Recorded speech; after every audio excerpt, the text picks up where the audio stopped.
I'm a huge fan of the horror genre. And I was thinking the other day about how it is much easier for me to read extreme horror from a book than watch it on the screen. And it just got me thinking about why that might be. In this video, I'm going to see how much of an extreme horror movie I can watch before I just totally call it quits. And that movie is Terrifier. But first, hello, welcome to my channel. My name is Lauren and I create horror and Halloween content all year long. So no matter the time of year, I try to create themed content that brings out the Halloween vibes of each season.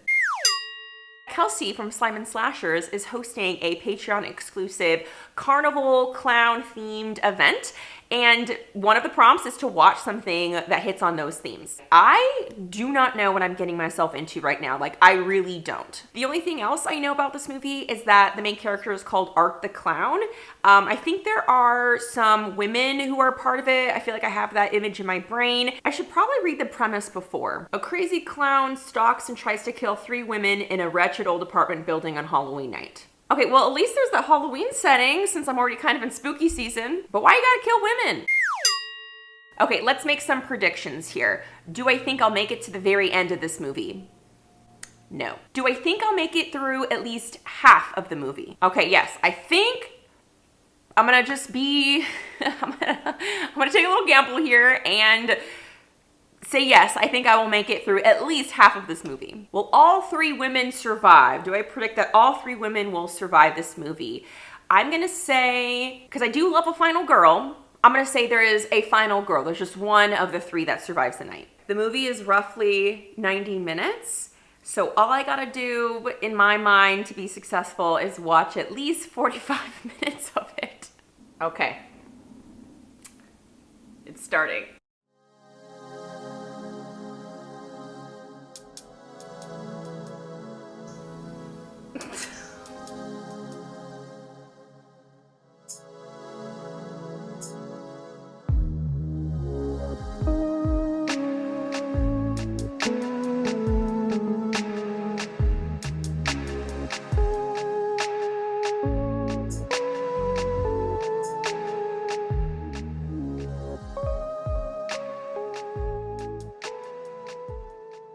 Okay, I'm 50 minutes in. I have about 34 minutes remaining of the movie.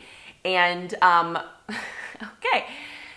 So I made it at least to the halfway point. So round of applause for me. I made it to over half of the movie and I'm gonna continue it and I think I might be able to finish it because there is just 34 minutes left. So unless there's like something really wild that is just so over the top disgusting, I think I'm gonna be able to finish this. I have a few things to talk about here. For one, why on earth would any woman in her right mind sit on the lap of a rando, let alone somebody they don't know that is dressed up fully from head to toe as a clown?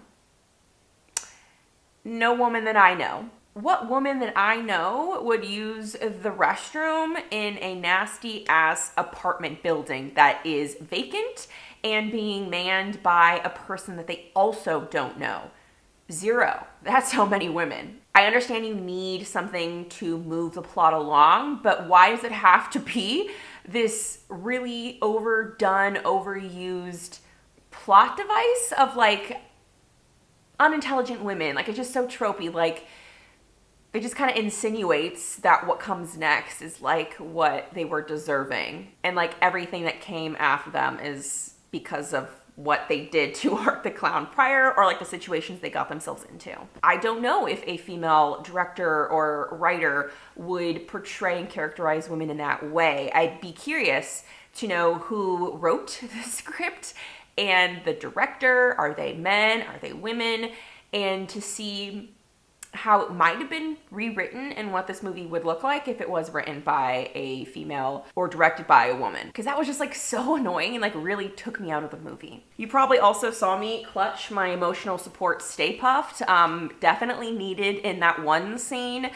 I won't say what happens, but definitely something is happening upside down and it is very disgusting, and that is probably the one scene where I'll put you away, Stay Puffed. But the upside down scene was definitely really visceral to me. Like the one scene that really had me feeling sick. I don't think I realized before I was watching this is like a B movie. Like it definitely doesn't have the same level of, cinematography and direction that a more like mainstream movie would. So I don't think I realized that on the outset. And then a lot of like the special effects as well aren't necessarily, top notch. I mean, they're pretty good in some cases, but then you can kind of see that they are fake, very artificial, and so that also takes me out of the movie. So I'm thinking maybe I totally underestimated my capacity to watch horrific things. Because I think I've been doing fine, excluding that one scene that was like, the upside down scene. And honestly, there were even like some really slow parts of the movie that I was like kind of a little bored with, and I think maybe it has to do with the fact that there isn't a lot of dialogue because Art the Clown doesn't speak at all, not a single word.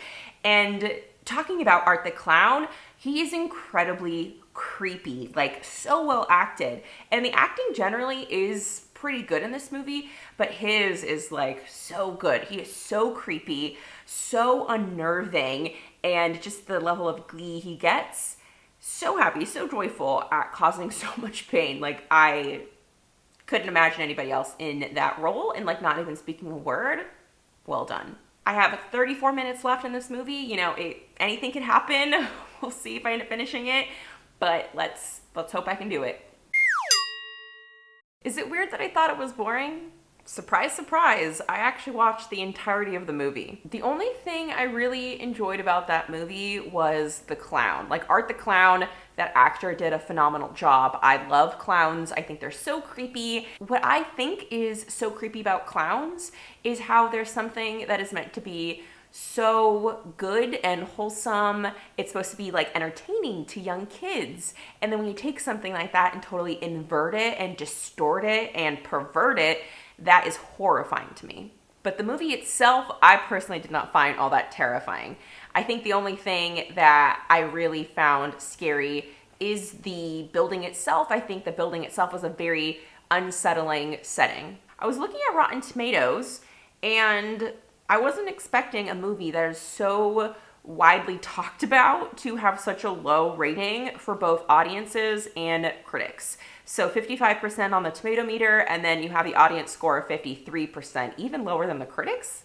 I don't know how that works out. But the critics' consensus is this: all about the splashy kills, Terrifier artfully introduces the unpredictable massacre mime Art, yet fails to carve an entertaining story worthy of his wrath.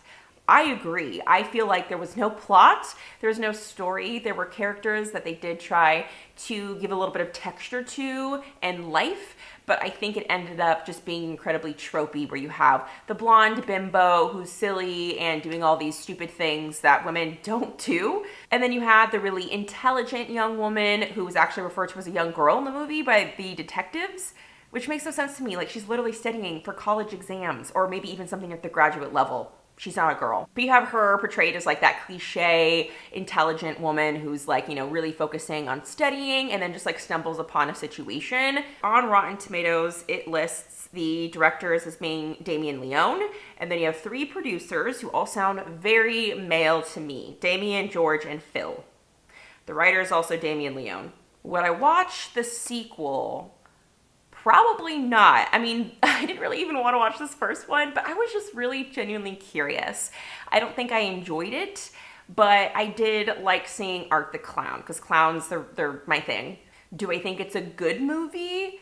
No, but I'm glad I was able to finally watch it, because it is nice to kind of be in the know about what people are talking about when they speak about this movie. I kind of knew on the outset that it wasn't going to be my jam, but I think I just wanted to expose myself to something different, because I feel like I know my taste pretty well at this point, but you just never know. I'm always evolving. And for example, I never thought I'd be reading like witchy romance books like I am these days. A year ago, Lauren would have been like, no, that's like not in my palette at all. But things change, and you don't know until you actually try something. So I'm really happy for the Carnival Readathon finally giving me an excuse to try on this movie. Didn't really fit with me, but I'm glad I gave it a shot. I am incredibly curious to know, what are your thoughts on the Terrifier movie? Have you ever seen it? Do you have no plans to ever see it? Have you seen the sequel? Would you recommend the sequel? Maybe that's even better than the original one. I'd love to know what star rating you give it. Between the special effects, the lack of plot, the characters, you know, a lot of discussions regarding gender that surround this movie. We have a lot to discuss. If you're looking for more videos that I've created about horror movies, definitely check out this video where I share with you a few movies that are coming out between now and Halloween. What a journey we've gone on. Thank you so much for being here. I'll see you all in my next video. Bye.